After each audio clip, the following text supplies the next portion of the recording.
Hello, hello, and welcome back to That Quirky Bird Girl. I'm your host, Steph, and today I am here again with the one, the only Steve Burrows. Hi, Steve. Hi, Steph. How you doing? I am doing so well. How are you doing? I'm doing really well. It's great to be back and pick up and do another little session here. This will be a lot of fun. I enjoyed it last time, so looking forward to this. I'm so excited to have you here. It was so great last time. Got to learn about your journey as a writer and traveling to see some pretty awesome birds. Mhm. I wanted to ask from our last episode, what was your favorite trip to take in researching birds? Wow, that's an interesting question. They're all different. So, each one brings something. I think the last trip I took, which was with a company, I'm an onboard naturalist for Adventure Canada, I may have mentioned, and they do these Arctic exploration cruises. So I was on one of those going up through what's called the Inside Passage, which goes right the way from Greenland up through past Baffin Island all the way up to a place called Kogluktuk, which used to be called Coppermine up in the Northwest Territories. In my first book, I'd written about a bird called an ivory gull, which is like this really rare bird that maybe would show up once in a generation down where we live, New York, Southern Ontario, or the UK, where the books are set. And in the third book, I'd written about the illegal wildlife trade with a really coveted bird called gyrfalcon, and a white gyrfalcon in particular, which is a phenomenal bird. So on that trip, which I completed last year, I actually managed to see both of those birds, which is a really big deal for me. So while all the trips have something special about them, the Colombia trip was like 50 species of hummingbird I got to see. This last one was particularly important because they were birds that I'd mentioned in the books and probably, if I'm being honest, didn't think I'd ever get to see in real life. And I got to see both of them. So that was a really good experience for me. Steve, that's so special. Yeah, it sure was. I love that so much. And I'm so glad you got to experience them. I mean, with the goal, my first thought was like, oh, the difficulty of identifying goals. How did you know immediately, like, that is an ivory goal? Well, in this case, we got great looks at it, and it's a pure white gull with just a black bill with just a tiny little bit of color at the end of the bill. But it's got a really distinctive call. So we were pretty sure it was an ivory gull. We got good enough looks at it, but then it flew up over the zodiac that we were on, and it gave this call, and it's like this Alfred Hitchcock scary movie kind of call. It's really a great call. So that absolutely nailed it for the identification. But we were up in the area where they should have been, and kind of everybody on the ship knew I was looking for this bird. So when the expedition leader found something that he thought was probably it, he called to the Zodiac driver who was driving where I was, and he said, "Is Steve in your Zodiac?" And the guy said, "Yeah, he is." He said, "Okay, tell him to get up here right now." So we went up there in the Zodiac, and there were those birds just sitting there waiting for me to come and look at him. So really special experience. Yeah. Gosh, how many did you end up seeing? There were a pair of them on the ice floe, and like birders will be able to identify with this. I really wanted to see one, and I saw something in the distance before this on that same trip, like the same day. And I thought, I'm sure that's an ivory gull, but it was way off, and the light wasn't great, but the size was right, and the way it was. And I thought, I'm sure that's an ivory gull. Okay, that's my sighting. I saw an ivory gull, but I couldn't convince myself that I'd seen one. And then I got to see these eye-bursting views of the others. So let's say I saw two. It's possible I saw three, but for sure I saw two. Yeah. That is so exciting. Those moments when you see like a slight glimpse and then it ends up finding its way like full circle and you see the bird for even longer. Yeah. Like, how did that feel? Kind of the insecurity a little bit of like, am I gonna see this bird? And then it all rising to this moment of like, maybe I saw it, but then I saw it. Yeah. Well, when you get that, and then you get other, like you sometimes will get there, and there's all sorts of different experiences birders will identify with, where you get there and they go, "Oh, that really rare bird, yeah, it just flew off like 2 minutes ago. You just missed it." And then there's other times there was a bird called a hermit warbler that had come in from the west and very rare, and it was in the woods near where I live, and I wasn't able to get down there for the whole day, and I thought, I'm sure this thing's going to be gone. So I went down at the end of the day and I just walked into the woods and the thing just popped right out. Like it couldn't have been any more convenient to see and any more cooperative. So you get all sorts of things. You miss the ones by seconds. Some are really, really easy. But, they're all experiences that build into the whole birding thing. So it's all fun. That is so awesome. So I have to say, I myself have never done a pelagic. However, a friend recently told me just how amazing they are. How was your first pelagic and how has that like evolved into your experience today with Adventure Canada? My first pelagic trip, you mean? Or, Mhm. yeah. Yeah. I wrote a book called A Foreboding of Petrels in about 3 books ago now, and I decided to set it in Antarctica. So I talked to my publisher, and they seemed to green light it. They thought it was okay, this idea. So I went to Antarctica, and that was my first full-on experience of being on a ship that's in the ocean across the Drake Passage, the Antarctic seas, and being surrounded by pelagics. And it was great. Like it takes some time to develop a skill set to be able to see these. The ship's moving, the bins are bouncing around, the birds are dipping behind the waves, and the light is different on the seas. You see things, and then you think maybe I didn't see it that way. But after a while, you start to get used to what you're seeing. And again, occasionally, as we were going across the Drake Passage and further south, you get albatrosses coming in and riding the currents right next to the ship. So you get fantastic views of them, easy to identify those, lots of petrels. So it was a really good experience, but there is a pretty steep learning curve between standing on a solid ground and maybe setting up a scope or looking through bins and seeing a bird and it's not moving and the light's good and everything else, and seeing these birds zipping in and out of the waves from on board a ship. So yeah, a lot of fun though. A great way to do birding. Absolutely great way. Oh my gosh, that is so awesome. I was just doing a deep dive earlier this week on Antarctica, and I read that the waves can get as high as 40 feet. But yeah, the Drake Passage, which you take from a place called Ushuaia in southern Argentina, which is the main sort of one of the main departure points for ships going to Antarctica. You pass through something called the Drake Passage, and it's known. It has two personalities. They say it can be the Drake Lake, which is really really calm, or the Drake Shake, which is really, really rock and roll. And when I went, we had I love that. like 5 meter waves that we had to go through. So what's that, 25 feet or so? Yeah. And they would you'd be coming up over the bow and crashing. Great experience. But then it settles, and then it does calm down as you get closer to the Antarctic peninsula that you're heading for.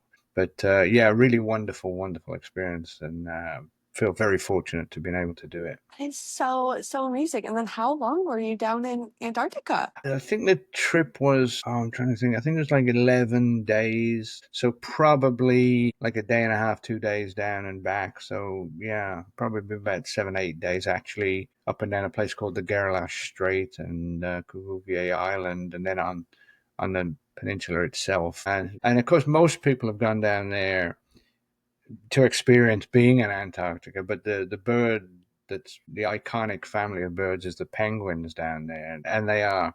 We get to see quite a few penguin colonies. Absolutely phenomenal to see those. And the bird I was looking for was a bird called the snow petrel, which I wanted to see, but it was also part of the story, and so I thought, it'd be a great chance to do both. And I was fortunate enough to get to see one of those when I was down there, which is amazing. Yeah. What day of the trip was it that you ended up seeing the snow petrel? Well, actually, I'd been looking for it, and I was fortunate to be on board with some really great birders and very very experienced guides. And they said, if you're going to see this bird, it's likely it's going to be on the ice floes, just sitting there. And so I was out on deck every day, scouring those ice floes.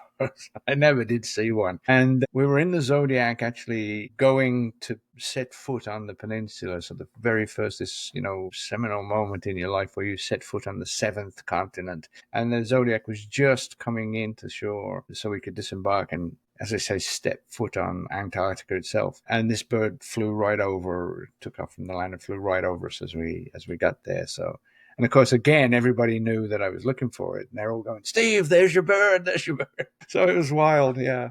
Really, really fortunate, and just the timing was perfect. And again, great views, great light. So a really wonderful experience. But yeah, I mean, it would have been a great experience anyway, but that was just kind of like a little bonus to be able to see that bird. I mean, how iconic is it that second you walk out or walk on to Antarctica? I So wouldn't much. say I wouldn't say I'd given up on it at all, but I'd kind of, sometimes you look for birds and they're just not there, and that's that. And I'd been probably, I don't know, at least a good 3, 4 days. I'd been looking for this bird quite a bit each day from off the ship and any time we disembarked, and it hadn't shown up. And I thought, well, that's what it is, right? But as I say, I hadn't given up on the idea. But now we're 3, 4 days in, I hadn't seen it, so maybe it's not going to be my trip to see it. But it turned out to be really, really fortunate that it was, and at a really special time in the trip too. So it was excellent. Yeah, it was a good experience. that is so, so amazing. And while you were in Ushuaia, were you able to see any other birds in Patagonia? Yeah, some of there's the local waterfowl down there. Nothing too spectacular. The giant petrels, which were really really neat birds. I was hoping to see an Andean condor, but I never did see that. But one thing that's really kind of interesting is like every time you have two nations side by side, there's this little competitiveness, and one feels kind of superior to the other, or whatever. And the guys in Argentina, we were seeing these birds, and they said, I said, so is there a bird like that's called the Argentinian, plover or whatever? And they said, no, we don't do that.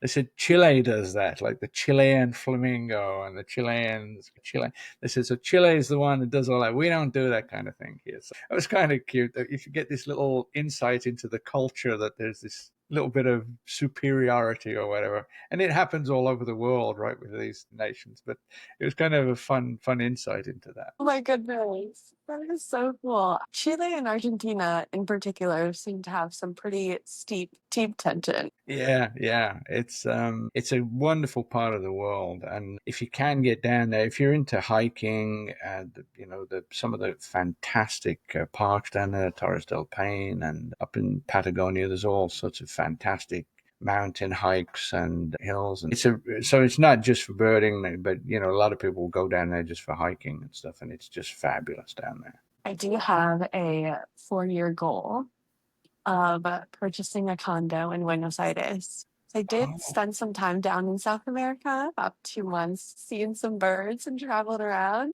I did. I was actually the Buenos Aires was. I was coming back, and my wife said, you're down there in Argentina. You'd be crazy to just come straight back. Why don't you go and see Iguazu Falls? And I said, oh, I don't think that's it's way too much. And so when I got back from the cruise, the Antarctic cruise, and we were able to get in contact again, and she said, I've decided I've booked you this trip. So.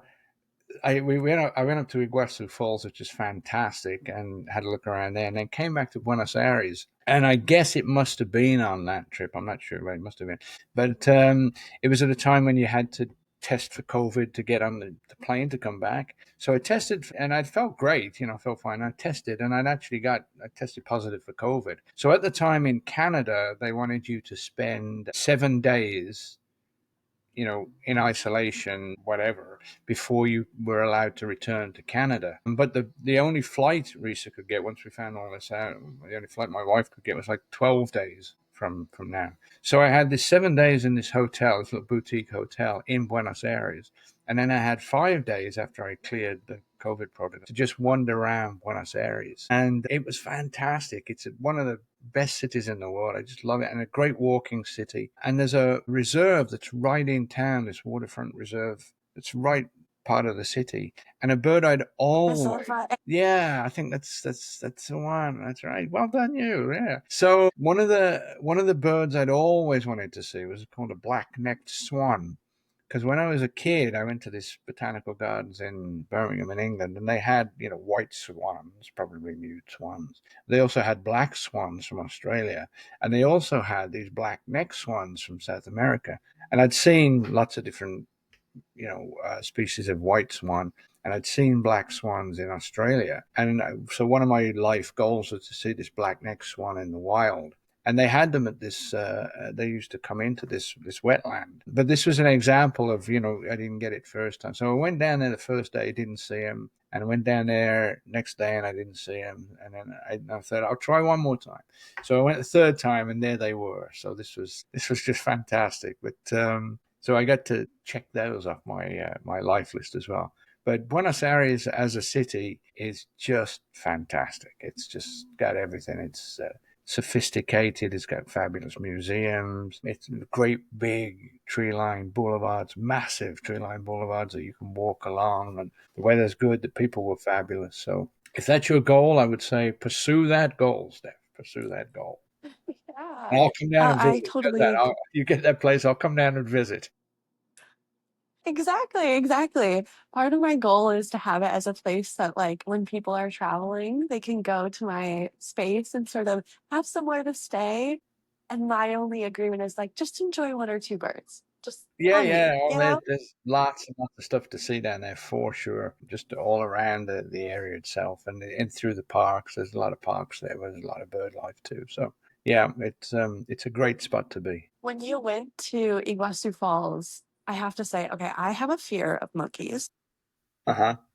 Did that fear also impact you at all? No, no, we did get to see some monkeys. We got to see uh, some mammals, but it was mainly that part of the trip was going through the jungle one day to see the falls, and it was very, very hot. So a lot of the animals know better than to come out and and see. We saw a lot of snakes, and they were kind of on the sides of the road sunbathing and stuff. But it was really interesting because in Toronto at that time they were going through a really, really cold snap, and it was something like -28. And in Iguazu, it was like 32 when I was there. So we had this swing between my wife, where my wife was, and I was, something like 60 degrees in temperature. So I phoned. She said, "How was it?" And I said, "Oh man, it was so hot. It was good, but it was so hot." And she said, "I don't want to hear it like this."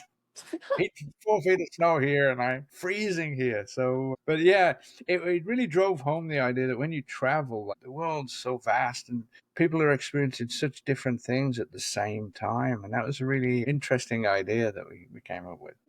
Yeah, I think that's beautiful. I have a question. So, have you traveled to Australia to see any birds? And you mentioned the black swans. Yes, yeah, we were in we traveled actually. Rich and I traveled all around the world. We got I used to be a teacher here in Ontario, and they had a system called the 2/3, where you could work for 2 years for two-thirds of your salary, and they would bank the other third, and then you got a year off like a sabbatical, and you got two-thirds of your salary, which was fabulous. So Reese and I went down to the local bus depot in Toronto, Bay Street, and we started going west, and we kept going west for a year until we got back to that same thing. So we went all around the globe. And one of the places we went was Australia, and we were there, I think, in about 4 or 5 weeks, maybe. And we went to Cairns and went snorkeling at the Great Barrier Reef, and then we went south and swung around and came up through the centre, through Uluru, and ended up in Darwin, and went to Kakadu and saw the magnificent bird life there. So yeah, and at the time I was still interested in birds, but more about birds we encountered rather than going out on a particular birding trip to see them. But there were some, the apostle birds, the carawongs. Hi everyone. Our connection actually ended up cutting out throughout this episode, but don't you dare worry. I met up with Steve later to record a second half of this, which is going to be up next week. So stay tuned for more. I cannot wait to share with you all the lovely, lovely Steve Burrows. He is such an amazing person and guest, and I just enjoy my conversations with him so much. So stay tuned for more on that, and I will see you all next week. Love you so much. Bye. Oh, and be sure to hit that subscribe button and follow if you found me on TikTok. Thanks for coming over here. If you found me on YouTube, make sure you subscribe to me on both platforms. I'm always posting y'all, and I'll keep doing it. So I'll see you soon.